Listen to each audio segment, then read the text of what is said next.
Price the Lord. அன்பு சகோதரனே, சகோதரியே, உங்களை பார்ப்பதில் மிகவும் சந்தோஷம். ஏன்னா நீங்கள் கிறிஸ்துவுக்குள் வாழ வேண்டும். அதான் தேவனுடைய சித்தம். கிறிஸ்துவுக்குள் வாடுகிற ஒரு மனுஷனுடைய வாழ்க்கை என்னைக்குமே நஷ்டப்படாது. அந்த வாழ்க்கை செழிப்பாகவே இருக்கும். அதனால தான் சொல்லுகிறேன், கிறிஸ்துவுக்குள் வாழ்கிற ஒரு வாழ்க்கை என்று சொல்லுகிறது சாதாரணமான வாழ்க்கை இல்லை. அந்த வாழ்க்கை செழிப்பான ஒரு வாழ்க்கை, அந்த வாழ்க்கை சந்தோஷமான ஒரு வாழ்க்கை. அதனால தான் கிறிஸ்துவுக்குள் வாழுங்க. எவ்வளோ பெரிய பிரச்சனைகள் வந்தாலும், எவ்வளோ பெரிய கஷ்டங்கள் வந்தாலும், எவ்வளோ பெரிய வேதனைகள் வந்தாலும், எவ்வளோ பெரிய பிரச்சனைகள் வாழ்க்கையில் கடந்து வந்தாலும், அதில் எல்லாம் நம்மளை விடுதலையாக்குறார் தேவன். விடுதலை பண்ணி நம்மளை பலப்படுத்துகிறார் ஆண்டவர். இந்த நாளிலும் ஆண்டவர் அப்படியே உங்களை வாழ்க்கையை ஆசீர்வதிப்பார். ஏனென்றால் அவர் சொல்லுகிற ஒரு வார்த்தை பயங்கரமான வார்த்தை. அவருடைய வசனத்தை கேட்டு அவர் சொல்லும்படி நீங்கள் நாம் செய்தால், அவர் சொல்லுகிறது இப்படி, நீங்கள் பாறை மேல் வீடு கட்டின புத்தியுள்ள மனுஷனுக்கு ஒப்பிடுகிறார் ஆண்டவர். ஏன் புத்தியுள்ள மனுஷனுக்கு ஒப்பிட வேண்டும்? அந்த புத்தியுள்ள மனுஷன் பாறை மேல் வீடு கட்டின புத்தியுள்ள மனுஷன் என்று சொல்லும்போது, கண்மலையின் மேல் வீடு கட்டின புத்தியுள்ள மனுஷன் ஒப்பிடுகிறார். அவன் வாழ்க்கையில அந்த மனுஷன் மேல பெருமழை பெய்கிறது, பெருங்காற்று அடிக்கிறது, பெருவெள்ளம் பாய்கிறது. அந்த மனுஷனோட வாழ்க்கையில பல வகையான பிரச்சனைகள் கடந்து வருகிறது. ஆனால் அவன் வாழ்க்கையில என்னெல்லாம் கடந்து வந்தாலும் அது வீழாது. ஏன்னா அது கண்மனில் மேல் வீடு கட்டி இருக்கிறது. அல்லேலூயா. கிறிஸ்துவன்ற பாறை மேல் வீடு கட்டப்பட்டவன், கிறிஸ்துவின் வீடு கட்டப்பட்டவன் ஒரு நாள் வைக்கப்படுவதில்லை. என் அன்பு மகளே, என் அன்பு மகனே, சிறு பிள்ளைகளே, நீ பார்த்து கொள்ள வேண்டும். நாம் உலகத்தினுடைய காரியங்களில் உலகபரமான வீடை கட்ட வேண்டும் என்று நாம் நினைக்கிறோம். அநேகம் பேர் உலகபரமான காரியத்தில் வீடு கட்டும்படி நினைத்தவர்கள் பலரும் தோற்று போனார்கள். ஆனால் கிறிஸ்துவின் மேல் வீடு கட்டினவர்கள், கிறிஸ்து என்ற பாறை மேல் வீடு பணிந்தவர்கள் வாழ்க்கை இன்றைக்கும் ஆசீர்வாதமாக இருக்கிறது. Praise the lord. அல்லேலூயா. நாம் தெரிந்து கொள்ள வேண்டும், எப்போதுமே அந்த ஆண்டவராய் இயேசு கிறிஸ்துவனுடைய மகிமை நம்மளையே எப்போதுமே தொட்டு கொண்டு இருக்கிறது. எந்த சமயமே தொட்டு கொண்டு இருக்கிறது. நீ எப்பெல்லாம் இயேசு வெளிக்கிற அந்த சமயத்தெல்லாம் அவர் நம்மளை தொடுகிறார். Price the Lord. ஆனா பேசுகிறது போல வாழுகிறது தான் நம்முடைய சித்தம், தேவனுடைய சித்தம். நான் இப்போ பேசுகிறேன்னா அதை போல வாழணும். வாழ்ந்தா தான் அதனுடைய காரியம். நாம் பேசுகிறது ஒன்று, செய்கிறது வேறொன்றா இருந்தால் உன் வாழ்க்கை குலைந்திருக்கும். இன்னைக்கு அநேகம் பேர் பேசுகிறது ஒன்று, ஆனால் வாழுகிறது வேற விதம். அவருடைய வாழ்க்கையை பார்த்தா அவர் வாழுகிற விதமே வேறே. ஆனால் பேசுகிறது ஒன்றா இருந்தால், செய்கிறது அப்படியே, செயல்பாடுகளும் அப்படி இருந்தால், தேவனுடைய கண்கள் உன் மேலே எப்போதுமே நோக்கமாக இருக்கும். உன் கூப்பிடுதலுக்கு பதிலளிக்கும்படி எப்போ ரெடியாக இருக்கும். ஆமென். அதான் ஆண்டவர். இந்த ஆண்டவருடைய மகிமை நம்முடைய மேலே ஆண்டவர் எப்போதுமே பார்த்து கொண்டே இருக்கிறார். ஆமென். அதனால தான் யோவான் புஸ்தகம் 15 அதனுடைய 7 வாசிக்கும் போது, நீங்கள் என்னிலும் என் வார்த்தை உங்களிலும் நிலைத்திருந்தால் நீங்கள் கேட்டுக்கொள்வது எதுவோ அது உங்களுக்கு செய்யப்படும். பாருங்க, நீங்கள் என்னிலும் என் வார்த்தை உங்களிலும் நிலைத்திருந்தால், இன்னைக்கு நிலைத்திருக்கிறதா மெயின் பிரச்சனை. தேவனுடைய சமூகத்தில் தேவனுடைய வாசனத்தை கேட்டு நிலைத்திருக்கிற மனுஷன் பாக்கியமுள்ள மனுஷன். இந்த நிலைத்திருக்க முடியாதபடி இருக்கிறாங்க. Price the Lord. நிலைத்திருக்க முடியாதபடி இருக்கிறாங்க இந்த உலகத்தில். இப்போ பார்த்தோன்னா, அல்லேலூயா, தேவனுடைய சமூகத்தில் நான் ஊழியத்தில் வருகிற சமயத்துல எல்லாம், அல்லேலூயா, தேவனுடைய பக்தி, பயங்கரமான பக்தி உள்ளவர்களாக இருந்தாங்க. பக்தி உள்ளவனை தமக்கன்று ஆண்டவர் வேர் பிரிக்கிறார். அவன் கூப்பிடும் போது கர்த்தர் கேட்பார். அவ்வளோ பயங்கரமான பக்தியாக இருக்கும். அழுது புலம்பி ஜெபம் பண்ணுவாங்க. தேவனுடைய சமூகத்தை அழுவாங்க, ஜெபம் பண்ணுவாங்க. இன்னைக்கு எங்கேயாவது அழுகை இருக்கிறதா? யாராவது பிரச்சனை பண்ண மாத்திரம்தானே அழுகிறீங்க. தேவனுடைய சமூகத்தில் அழுகை இருந்தா, தேவனுடைய சமூகத்தில் கஷ்டம் வரும்போது நீ வேதனையோடு இருக்கிறியா? தேவனுடைய சமூகத்தை கண்ணீரோடு இருக்கிறியா? இல்லை. அன்னைக்கு சபையில கண்ணீரோடு இருந்தார்கள், வேதனையோடு இருந்தார்கள். தேவனுடைய சமூகத்தில் அழுகையோடு இருந்து ஜெபம் பண்ணுவார்கள். அழுது ஜெபம் பண்ணுகிறதை பார்த்திருக்கிறேன். இன்னைக்கு ஜெபம் இல்லை, இன்னைக்கு அழுகை இல்லை. சந்தோஷமா இருந்து காரியங்கள் செய்வாங்க. ஆனா பிரச்சனை வருகிற சமயத்துல தான் அழுகை வருகிறது. அப்போதான் பிரச்சனை வரும்போது அழுகை வருகிறது. இந்த அழுகை வந்த பின்பு என்ன செய்கிறாங்க? ஐயோ, இனி இந்த உலகத்தில் வாழ்ந்தே முடியாது என்று சொல்லி அல்லேலூயா வாழ்க்கையை முடிக்கிறாங்க. அநேகம் பேரை பார்க்கும்போது அப்படித்தான் இருக்கிறது. வாழ்க்கை முடிந்து போகிறது காண்கிறது. Price the Lord. என் அன்பு சகோதரனே, சகோதரியே, நீங்கள் கிறிஸ்துவுக்குள்ளாலேயும் கிறிஸ்துவனுடைய வார்த்தை உங்களுக்குள்ளாலே நிலைத்திருந்தால் நீங்கள் கேட்டுக்கொள்வது எதுவோ அது உங்களுக்கு செய்யப்படும். என்ன கேட்டிருந்தாலும் கர்த்தர் செய்வார். பாவ மொழிகே, பாக்கியுள்ளதெல்லாம் எதெல்லாம் நீ கேட்கிறியோ அதெல்லாம் ஆண்டவர் செய்து உனக்கு கொடுப்பார். ஆண்டவர் செய்கிற தேவன். என் அன்பு மகளே, மகனே, இன்னைக்கு உங்களை ஆண்டவர் கண்ணோக்கி பார்க்கிற தேவன். நீங்கள் தேவ செய்தியை கேட்டுக்கொண்டிருக்கும் போதே ஒன்று தீர்மானிக்க வேண்டும். நீங்கள் கிறிஸ்துவுக்குள் இருக்கிறீங்களா, கிறிஸ்துவுக்கு வெளியில நிற்கிறாங்களான்னு ஒன்று பார்த்துக்கொள்ள வேண்டும். இன்னைக்கு அநேகம் பேர் கிறிஸ்துவுக்குள் இருக்கிறார்கள் என்று சொல்லியும் கிறிஸ்துவுக்கு வெளியில் இருக்கிறதை காண முடிகிறது. கிறிஸ்துவுக்கு வெளியில் இருக்கிற மனுஷனுக்கு எழும்ப முடியாது. ஆனா கிறிஸ்துவுக்குள் இருக்கிற மனுஷன் எழும்புவான். தேவனுடைய நாமத்தை மகிமைப்படுத்த முடியும். இன்னைக்கு ஆண்டவர் உன்னை நோக்கி கேட்கிற ஒரு காரியம், இச்சிலப்போ நிறைய நாட்கள் அல்லது வருடங்களாக தேவ பிள்ளையா இருந்திருக்கலாம். உன் வாழ்க்கையில எவ்வளவு சபை மாறி இருக்கிற, உன் வாழ்க்கையை பாரு, எவ்வளோ விசுவாச குலைச்சல் வந்து இருக்கிறது. எவ்வளோ பாரு, கிறிஸ்துவை தரித்து கொண்டேன் என்று சொல்லியும் கிறிஸ்துவை விட்டு தூர போய் இருக்கிறது எங்க போய் பார்க்க முடிகிறது. இந்த உலகத்தின் பாவம் உன்னை மூடிக்கொண்டது, உலகத்தின் பாவம் உன்னை பிடித்து கொண்டது, உலகத்தினுடைய பாவம் உன்னை விடாப்பிடியா பிடித்து கொண்டிருக்கிறது. மகளே நீ திரும்பு, மகனே நீ திரும்பி கிறிஸ்துவுக்குள் வா. கிறிஸ்து உன்னை ஆசீர்வதிப்பார், கிறிஸ்து உன்னை தேற்றுவார், கிறிஸ்து உன்னை பலப்படுத்துவார். கிறிஸ்துவோ உன்னை பலப்படுத்தி வைக்கிற தேவனாய் இருக்கிறார். இந்த நாள்ல ஏன் இது சொல்லுகிறேன் என்றால், நானும் ஒரு காலத்தில் கிறிஸ்து இல்லாத மனிதனாய் இருந்தேன். எப்போது என் வாழ்க்கையில கிறிஸ்துவானவர் வந்தாரோ அன்னையில் இருந்து தான் என்னோட வாழ்க்கையில சமாதானம், சந்தோஷம் வந்தது. பாருங்க, முன்காலங்களில் ஒரு 25 வருஷத்துக்கு முன்னாடி எல்லாம் நமக்கு பார்க்கும்போது, இப்போ கிறிஸ்துக்குள் வந்து 25 வருஷம் ஆடி 26ஆம் வருஷம் ஆகிறது. அதுக்கு முன்னாடி கிறிஸ்துவுக்குள் வர்றதுக்கு முன்னாடி ஒரு டிரைவராகவே இருந்தேன். டாக்ஸி டிரைவராக இருந்தேன், ஆட்டோ ஓட்டி இருக்கிறேன், என்னெல்லாம் ஓட்ட முடியுமோ எல்லாமே ஓட்டிச்சு இருக்கிறேன். ஒரு டிரைவராக இருந்து செய்ய வேண்டிய காரியங்கள் எல்லாம் செய்திருக்கிறேன். ஆனால் பாருங்க, அந்த டிரைவராக இருந்து செய்ய முடியாத காரியங்கள் எல்லாம் இன்னைக்கு என்னை கொண்டு செய்ய வைக்கிறார். ஏன்னா நான் ஆண்டவரை நேசிக்கிறேன், அவர் என்னை நேசிக்கிறார். நீரும் அப்படித்தானா? நீ தேவனை நேசித்தால் தேவன் உன்னை நேசிப்பார், உன்னை அறிவார். உன் இக்கட்டு வரும்போது, உன் கஷ்டம் வரும்போது, உன் வேதனை வரும்போது உன்னை அறிகிற தேவன், உன்னை பலப்படுத்தி வைக்கிற தேவன்.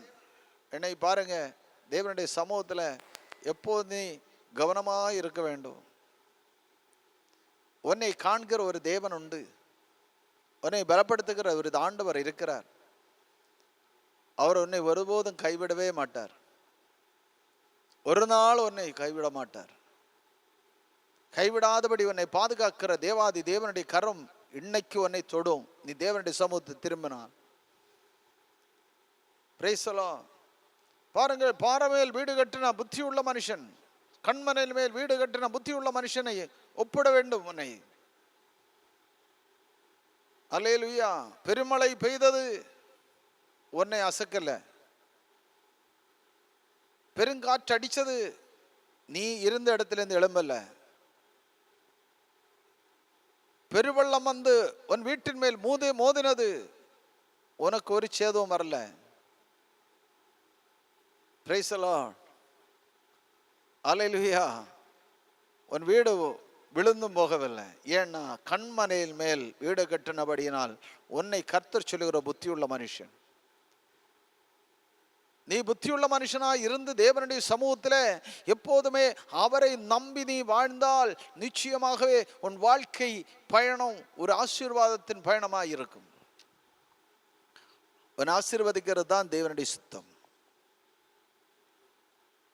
Price the Lord.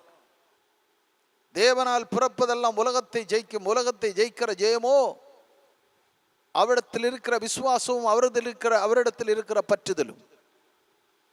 தேவனால் பிறப்பது என்று சொல்லுகிறது சாதாரண விஷயம் அல்ல,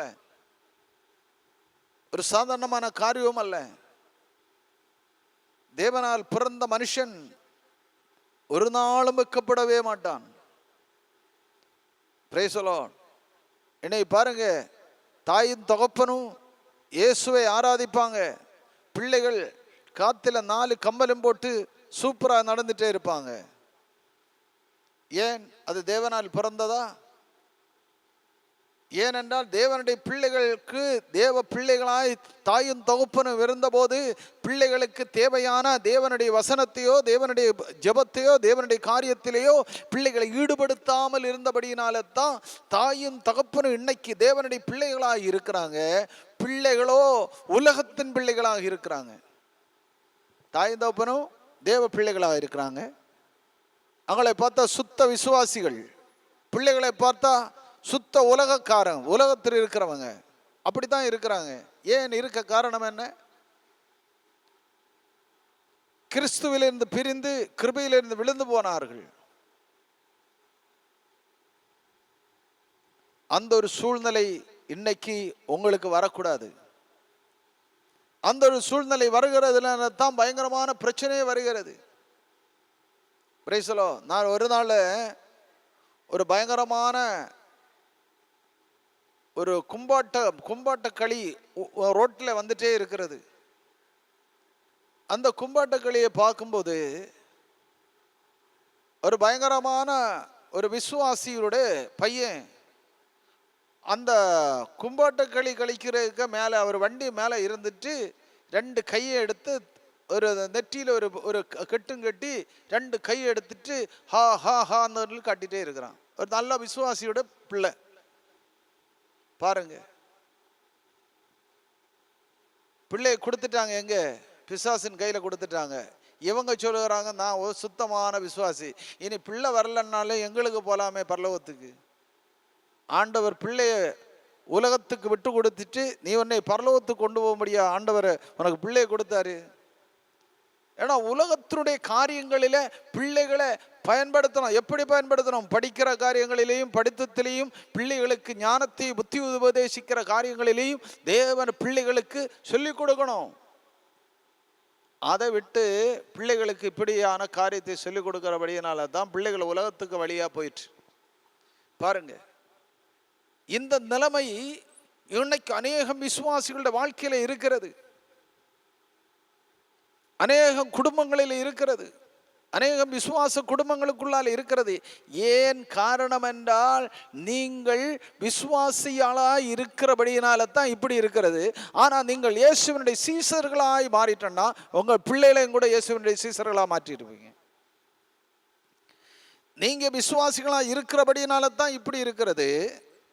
ஆனால் நீங்கள் இயேசுவினுடைய சீசர்களாக இருப்பீர்களானால் அல்லேலூயா உன் பிள்ளைகளும் இயேசுவினுடைய சீசர்களாக மாறி இருப்பாங்க. இதுதான் பிரச்சனை. Praise the lord. Hallelujah.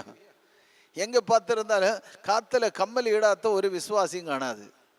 Convention கூட்டத்தில் போனால் கன்வென்ஷன் கூட்டத்தில் கீபோர்டு வாங்கிக்கிறவன் காத்துல கம்மல் போட்டு இருக்கிறான், அல்லது தவளவா அடிக்கிறவன் காத்துல கம்மல் போட்டு இருக்கிறான். இதெல்லாம் ஒரு என்ன? இதெல்லாம் ஒரு பயங்கரமான காரியம். பாடுகிறவனும் அப்படியே போட்டு இருக்கிறான்.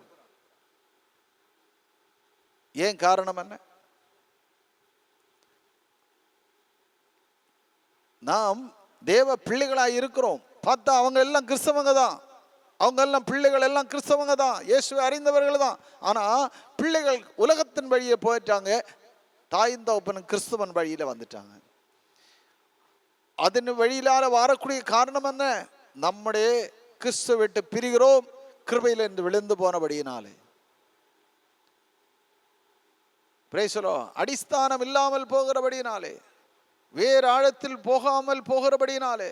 உன் வேறு ஆழத்தில் போகலையே, உன் வேறு ஆழத்தில் இறங்கலையே. உன் வேறு ஆழத்தில் இறங்கி இருந்தா அது தேவையான சமயத்தில் செத்தி வெடுப்பாக்காத காரணத்தினாலே அல்லது அந்த கொம்பு சேதம் வந்து விட்டது.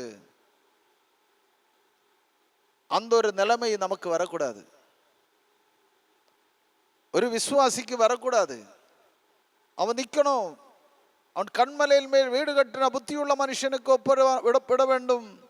அவன் மேல அல்ல பெருமழை பெய்யட்டும், அசைக்க மாட்டான். பெருங்காற்று அடிக்கட்டும், அசைப்பதில்லை, அசங்குவதில்லை. பெருவெள்ளம் பாய்ந்து இந்த வீட்டின் மேல் மோதினாலும் இந்த வீட்டுக்கு வீழ்ச்சி இல்லை. அவன் அசையாமல் இருப்பான். ஏன் காரணம் என்றால் அவன் தேவ பிள்ளையா இருக்கிறபடியினால், அவன் கண்மலையில் மேல் வீடு கட்டின புத்தியுள்ள மனுஷனுக்கு ஒப்பிடுகிறபடியினாலே, அவன் தேவனோடு சார்ந்து இருக்கிறபடியினாலே அவனை அசைக்க முடியாது. கண்டிப்பா அவனை அசைக்கவே முடியாது. என் அன்பு மகளே, மகனே, நீ தேவ பிள்ளையா வாழ வேண்டும். ஏன்னா உன்னை பார்க்கிற ஒரு தகப்பன் இருக்கிறார், உன்னை காண்கிற ஒரு தேவன் இருக்கிறார். அவர் வல்லமை உள்ள தேவன், உன்னை பார்க்கிறவர், உன்னை எப்போதும் கவனிக்கிற ஆண்டவர். Price the Lord. நீங்கள் என்னிலும் என் வார்த்தை உங்களிலும் நிலைத்திருக்க வேண்டும் என்று அவர் நினைக்கிறவர். நீங்கள் என்னிலும் என் வசனம் உங்களுக்குள்ளாலே நிலைத்திருக்க வேண்டும். வசனம் இருந்தால் தான் நிலைத்திருக்க முடியும். வசனம் இல்லைன்னா நீ கிறிஸ்துக்குள்ளால் இருக்கிற சொல்லி சொல்லி இருந்தா அல்ல, வசனம் உனக்குள்ளால இருக்காது. வசனம் இருந்தால் தான் உனக்கு நிலைத்திருக்க முடியும். வசனம் இல்லைன்னா நீ நிலைக்கிறதுக்கு இருக்க முடியாது. இனி ஆண்டவர் உனக்கு கோடி ரூபாய்கள் தந்திருந்தாலும், கோடி ஆசீர்வாதங்கள் தந்திருந்தாலும் உனக்கு நிலைத்திருக்க முடியாது. ஆனா நீ நிலைத்திருக்க வேண்டும். ஆண்டவர் நம்மளை பார்க்கிறவர், காண்கிறவர். நாகும் 1:7 வாசிக்கும் போது, கர்த்தர் நல்லவரும் இக்கட்டு நாளில் அண்ணான கோட்டை, தம்மை நம்பி இருக்கிற தேவனுடைய பிள்ளைகளை அறிகிறார். தேவனை யாரெல்லாம் நம்பி இருக்கிறாங்க அவங்களை கர்த்தர் அறிகிறார். நீ நம்பி இருக்கிறியா, உன்னை அறிவார். நீ தேவனை நேசிக்கிறியா, அவர் உன்னை அறிவார். நீ தேவனை நேசிக்கிறபடியால் அவர் உன்னை அறியாமல் இருப்பாரா? இல்லவே இல்லை, அவர் உன்னை அறிவார். உன்னை குறித்து கர்த்தருக்கு நல்ல திட்டங்கள் இருக்கிறது, கெட்ட காரியங்கள் இருக்கிறது. சில காரியங்கள் உனக்காக ஆண்டவர் வச்சிருக்கிறார். இந்த காரியத்தை ஆண்டவர் நடத்துவார். நிச்சயமாகவே உன் வாழ்க்கையில் ஒரு பெரிய ஒரு மாற்றத்தையே கொடுப்பார் ஆண்டவர். உன்னை கொண்டு கர்த்தரால் பெரிய காரியத்தை செய்ய வேண்டும். என் அன்பு மகளே, அன்பு சகோதரியே, சகோதரனே, இது கேட்டுக்கொண்டு இருக்கிற உன் வாழ்க்கையில ஒரு பெரிய காரியத்தை ஆண்டவரால் செய்ய முடியும். நினைத்துப்பார், முன் காலத்தை குறித்து நினைத்துப்பார், முன் வாழ்க்கையை குறித்து நினைத்துப்பார். நீ எப்படி இருந்த? நீ கிறிஸ்துக்குள்ளால் எப்படி வளர்ச்சி அடைந்த? கிறிஸ்துக்குள்ளால் எந்த நிலைமையில இருந்த? எப்படி இருந்த? நீ எப்படி ஆசீர்வாதமா இருந்த? உன்னை போல தேவ பிள்ளையா யார் இருந்தாங்க? அப்படி தேவ பிள்ளையா இருந்த உங்களை ஏன் பிசாசு இப்படி வஞ்சிச்சு போட்டான்? எதுக்கு பிசாசு உங்களை வஞ்சிச்சான்? வஞ்சிக்க காரணம் என்ன? உலக ஆசை உன்னை மூடினது. உலகத்தின் ஆசாபாசங்கள் உன்னை மூடினது. உலகம் என்னை பிடித்து கொண்டது. Price the Lord. அப்படியே உலகம் உன்னை பிடித்து கொண்டபடியினாலே தேவனுடைய சமூகத்தில் பிரிந்து விட்டாய். தேவ சிநேகம் இல்லை, தேவனிடத்தில் அழுகை இல்லை, தேவனிடத்தில் அழமாட்டாய், தேவனிடத்தில் பேச மாட்டாய், தேவனிடத்தில் பேச மாட்டாய். ஏதோ பிரச்சனை வந்தா அந்த தேவனுடைய சமூகத்தில் போகிறது இல்லை, ஒரு ஆராதனைக்கு போகிறது இல்லை, ஒரு சந்தோஷமாய் அல்லது ஒரு உபவாச கூட்டத்துக்கு போகிறது கிடையாது. தேவனுடைய சமூகத்தில் ஏதாவது செய்யணும்னா செய்ய மாட்டாங்க. தேவனுடைய சமூகத்தில் என்னெல்லாம் தேவனுக்கு விரோதமாக என்னெல்லாம் செய்ய முடியுமோ அது மாத்திரம்தான் செய்துட்டு இருப்பாங்க. வேண்டாம், என்னைக்கு திருப்பிக்கொள். என்னைக்கே உன்னை திருப்பிக்கொள். இந்த சமயமே உன்னை திருப்பிக்கொள். தேவனுடைய சமூகத்தில் நீ கடந்து வா. தேவன் உன்னை பலப்படுத்தட்டும். தேவன் உன்னை ஆசீர்வதிக்கட்டும். தேவனுடைய கிருபை உன்னை தொட வேண்டும். தேவ வல்லமை உன்னை தொட வேண்டும். தேவனுடைய மகிமை உன்னை தொட வேண்டும். இன்னைக்கே தேவனுடைய சமூகத்தில் திரும்பி வந்தால் தேவன் உன்னை ஒருபோதும் கைவிடவே மாட்டார். Thank you Jesus. இந்த நாளில் தேவ மகிமை உன்னை தொடும். தேவனுடைய கிருபை உன்னை தொடும். அல்லேலூயா. ஏன்? ஆண்டவர் இன்னைக்கும் நம்மளை நேசிக்கிற தேவனாகவே இருக்கிறார். நம்மளை சிக்ஷிக்கிற தேவன் அல்ல, நம்மளை ரட்சிக்கிற தேவன். சிக்ஷிக்க வேண்டும்னா நான் இன்னைக்கு இந்த இடத்துல இருந்து உங்களை இயேசுவை குறித்து சொல்ல முடியாது. என்னைக்கே இறந்து போக நேரம் அடித்தது. அவர் சிக்ஷிக்கிறவனாக இருந்தால் இந்த இடத்துல எனக்கு இருக்க முடியாது, நிற்க முடியாது, பேச முடியாது. ஒரு நல்ல வார்த்தை உங்கள்கிட்ட பேச முடியாது, வசனம் பேச முடியாது, இந்த வசனத்தை கேட்க முடியாது, வசனத்தை கேட்டு வாழ முடியாது. அந்த அளவுக்கு நாம் போயிருப்போம். தேவ கிருபை தம்முடைய பிள்ளைகள் மத்தியிலே செயல்படணும். ஆசீர்வாதத்தை பெற்றுக்கொள்ளணும். தேவ மகிமையால் ஆண்டவரங்களை நிரப்பணும். தேவனுடைய வல்லமை அதிகமாய் வெளிப்படணும். தேவனுடைய சக்தி அதிகமாய் வெளிப்படணும். தேவாதி தேவனுடைய அன்பின் கரம் உங்களை தொட வேண்டும். ஆண்டவர் இன்றும் நம்மோடு கூட இருக்கிறவர். அவர் ஜீவிக்கிற தேவன், வல்லமை உள்ள தேவன், சக்தி உள்ள தேவன். இன்றைக்கும் நம்மோடு கூட இருக்கிறார். இப்போது நம்மோடு கூட அவர் பேசிக்கொண்டிருக்கிற தேவன். அல்லேலூயா. அவர் இன்றும் நம்மோடு கூட பேசுகிற தேவன். மாற்றமே இல்லை. ஒரு நிமிஷம் நமக்கு கண்களை மூடி செவிப்போமா? நல்ல ஆண்டவரே, இந்த சமயங்களில் தேவ வசனத்தை கொடுத்து அதை கேட்டு அதன்படி வாழ வேண்டும் என்று தீர்மானம் எடுக்கிற தம்முடைய பிள்ளைகளை ஒப்புக் கொடுக்கிறேன். தேவனுடைய சமூகம் பிள்ளைகளை மேல் வெளிப்படட்டும். தேவ கிருபை பிள்ளைகளை மேல் வெளிப்படுவதாக. தேவனுடைய சக்தி பிள்ளைகளை மேல் வெளிப்படுவதாக. பிள்ளைகள் எந்த இடத்திலேயாவது குலைந்து போய் இருந்தால் சீர்படுத்தும் ஆண்டவரே, சீர்படுத்துவீராக. எந்த இடத்திலாவது சீர்கேடாய் இருந்த பிள்ளைகள் இருந்தால் சீர்படுத்துவீராக. உம்முடைய கிருபை பிள்ளை மேல் வெளிப்படட்டும் ஆண்டவரே. பிள்ளைகளை கண்ணோக்கி பார்ப்பீராக. தேவ கிருபை பிள்ளைகள் மேல் வெளிப்படணும் ஆண்டவரே. எந்த விதமான தீங்கும் பிள்ளைகளை அணுகாதபடி பாதுகாத்துக் கொள்ளுங்க. உம்முடைய மகாபரிய வல்லமை அதிகமாய் செயல்பட தேவனை உதவி செய்யுங்க. உம்முடைய ரத்தத்தினால் ஜெயமெடுக்கிறோம். உம்முடைய கிருபையினால் ஜெயமெடுக்கிறோம். தேவ மகிமை பிள்ளைகள் மேல் வெளிப்பட்டுட்டோம். அப்படியே நீர் செய்கிறபடியே நமக்கு ஸ்தோத்திரம் ஆண்டவரே. உம்முடைய கிருபை அதிகமாய் வெளிப்படட்டும். ஆசீர்வதிச்சிருங்க இயேசுவின் நாமத்தில் பிதாவே, ஆமென். பாருங்கள் அன்பு சகோதரனே, சகோதரியே, இந்த கோஸ்பல் டிவி முகாந்திரமாக நீங்கள் பார்த்து கொண்டிருந்து இந்த வசனத்தை கேட்ட உங்கள் வாழ்க்கையில் ஆண்டவர் ஒரு பெரிய ஆசீர்வாதத்தை தருவார். நிச்சயம். அல்லேலூயா. பாருங்க, பயன்பெறுங்க. கர்த்தருடைய கரம் உங்களை தொட்டு ஆசீர்வாதமாக வைக்கும். Price the Lord.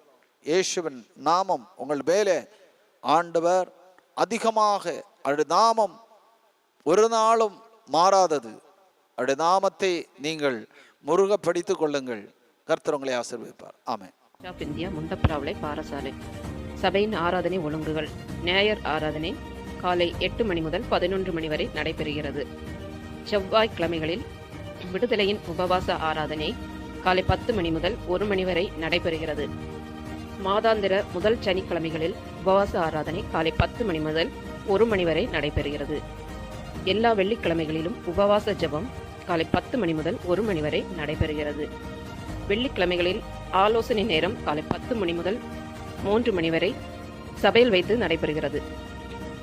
இவ்வாராதனைகளில் தேவ பிள்ளைகள் கலந்து கொண்டு தேவ ஆசீர்வாதத்தை பெற்றுக்கொள்ளும்படி அழைக்கிறோம். கிதியோன் மிஷன் சர்ச் ஆஃப் இந்தியாவுடைய கிளை சபைகள்: ஆனேடி சபை, மடத்துவிளை, திருவட்டார்; வேர்கிளம்பி சபை, குயின் பேக்கரி முதல் தளம், வேர்கிளம்பி; தோவாளை சபை, மெட் கல்லூரி 4ஆம் நுழைவாயில் அருகில், வேதாந்திரி நகர், தோவாளை. கிளை சபைகளின் அருகிலுள்ள தேவ பிள்ளைகள் சபை ஆராதனைகளில் கலந்து கொண்டு தேவ ஆசீர்வாதத்தை பெற்றுக்கொள்ளும்படி தேவ அன்புடன் அழைக்கிறோம். இதயம் mission search of India முண்டப்பிராவள Parassala ஆராதன கிரமங்கள்: ஞாயிறு ஆராதனை ராவிலே 8 மணி முதல் 11 மணி வரை உண்டாയിരിക്കും. செவ்வாய் விடுதலின் உபவாச ஆராதனை രാവിലെ 10 മണി മുതൽ 1 മണി വരെ ഉണ്ടായിരിക്കും. എല്ലാ മാസത്തിൻ്റെയും 1-ാം ശനി ഉപവാസ ആരാധന രാവിലെ 10 മണി മുതൽ 1 മണി വരെ ഉണ്ടായിരിക്കും. എല്ലാ വെള്ളിയാഴ്ചയും ഉപവാസ പ്രാർത്ഥന രാവിലെ 10 മണി മുതൽ 1 മണി വരെ ഉണ്ടായിരിക്കും. കൗൺസിലിംഗ് എല്ലാ വെള്ളിയാഴ്ചയും സഭയിൽ വെച്ച് രാവിലെ 10 മണി മുതൽ 3 മണി വരെ ഉണ്ടായിരിക്കും. ഈ ആരാധനകൾ ദൈവത്തിൻ്റെ മക്കൾ പങ്കെടുത്ത് ദൈവത്തിൻ്റെ അനുഗ്രഹം പ്രാപിക്കും. Gideon mission church of India സഭയോട് ഉള്ള സഭകൾ: ആനയടി സഭ, മടത്തുവിള, തിരുവട്ടാർ. വേർക്കളമ്പി സഭ, ക്വീൻ ബേക്കറിയുടെ മുകൾ വശം, വേർക്കളമ്പി. തോവാള സഭ, മെറ്റ് കോളേജിൻ്റെ 4ാമത് ഗേറ്റിന് സമീപം, വേദാന്തിരി നഗർ, തോവാള. ഈ ആരാധനകളിൽ ദൈവത്തിൻ്റെ മക്കൾ പങ്കെടുത്ത് ദൈവത്തിൻ്റെ അനുഗ്രഹം പ്രാപിക്കും.